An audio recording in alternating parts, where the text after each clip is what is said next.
Assalamualaikum warahmatullahi wabarakatuh.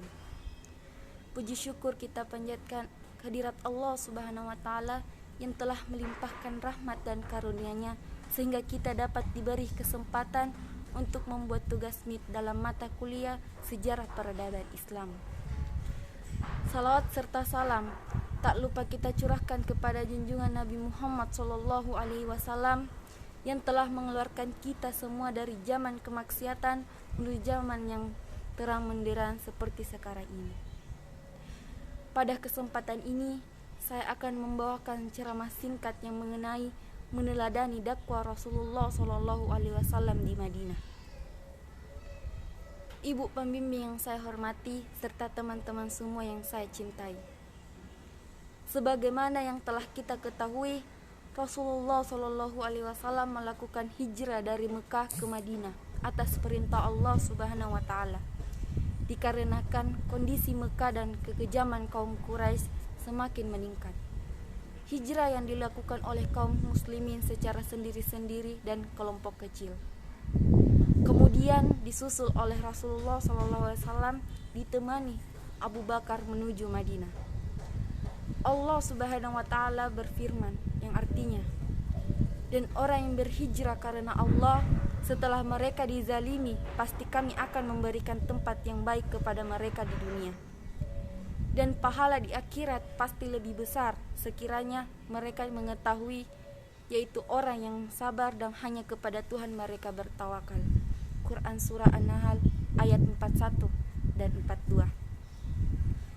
Dakwah yang dilakukan oleh Rasulullah ditunjukkan pada orang yang sudah masuk Islam dan yang belum masuk Islam.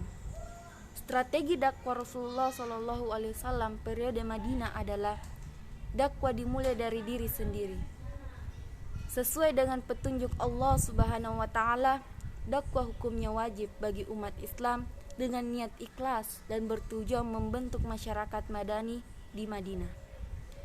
Selain itu, dakwah disampaikan dengan berkirim surat kepada para emimpin dan kaisar sehingga kaisar Romawi, kaisar Persia dan lainnya masuk Islam. Kemudian, bagaimana usaha yang ditempuh untuk mewujudkannya?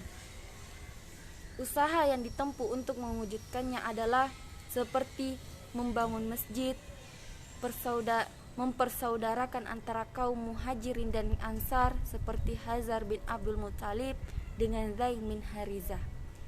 Perjanjian umat Islam dan non-Islam atau biasa disebut Piagam Madinah menggalang kekuatan untuk mempertahankan agama seperti melalui perang Badar, perang Uhud, perang Khandaq.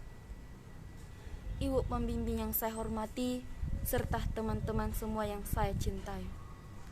Ada beberapa hal yang menjadi modal utama Rasulullah SAW dalam berdakwah sehingga mudah diterima, seperti meletakkan dasar keimanan yang kokoh, menciptakan keteladanan seperti yang dilukiskan dalam Al-Quran dan lainnya.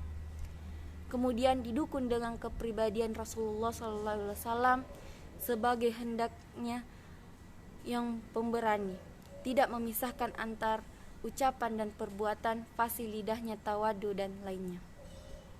Kemudian banyak hikmah sejarah yang dapat kita ambil dari peristiwa tersebut, diantaranya terjadinya persaudaraan sebagaimana dilakukan oleh kaum muhajirin dan ansar dapat memberikan rasa aman, tentram serta memperkuat ukhuwah Islamiyah. Sikap menjaga persatuan dan saling menghormati antar sesama pemeluk agama. Dan yang terakhir, menumbuh kembangkan tolong menolong antara yang kuat dan yang lemah. Lalu, bagaimana sikap perilaku yang dapat kita cerminkan terhadap dakwah Rasulullah SAW? Sikap dan perilaku kita yang dapat dicerminkan penghayatan terhadap dakwah Rasulullah SAW diantaranya dengan kita mencintai Rasulullah SAW dan konsisten dan berkomitmen melaksanakan Al-Quran dan Sunnah sebagai bukti merawat dan melestarikan ketakwaan. Lalu mensosialisasikan sunnah Nabi seperti menahan amarah dan memanfaatkan kesalahan yang lain.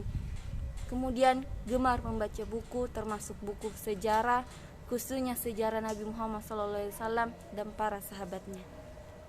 Ibu pembimbing yang saya hormati, serta teman-teman semua yang saya banggakan.